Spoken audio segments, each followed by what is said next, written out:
This is Duke University. You've got to give people a reason to come to work, particularly in the technology industry, which is what we're in. We're working 20-hour days. So pay really only goes so far because you don't have any time to spend your money. You really have to give people a mission, sort of what are we doing that's going to have a positive impact in the world. And then you also have to create a community that people want to be in. So it's both what is our mission and what is the neighborhood that we're creating. So we like changing the world, but we also really love having fun. And again, I think that that's kind of a sense of not a family in the traditional sense, but bringing many of those values from family into the work environment. I decided to become a public policy major, and not through any type of research, but public policy permitted one to work in Washington for a semester or a summer. I thought that sounded incredibly interesting.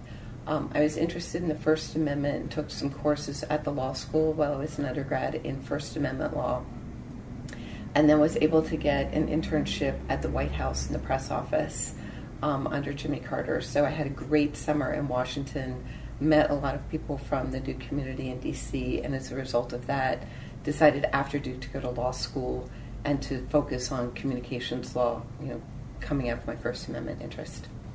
Most of my career has really been grounded in communications, whether broadcast or cable or internet software, sort of the ability to have free speech, which I think is truly the only differentiator in a democracy. So protecting free speech, being someone promoting free speech, and worrying about the technologies that enable us all to communicate with each other, I think is a fundamental right and need for healthy functioning democracy.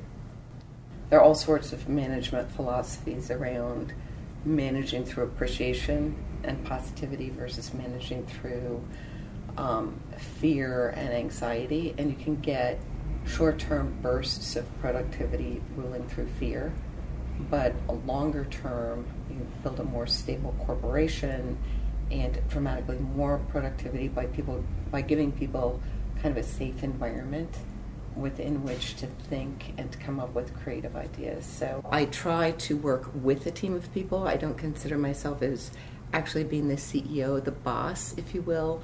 I'm part of a team of 1,600 people who are really doing extraordinary things in our industry. I'm proud to work with the people that I've got with me. And I try to govern or to rule the company using love, using appreciation, rather than using fear and loathing, which many CEOs seem to think is a great tool. I'm Lisa Hook, class of 1980. I'm forever Duke.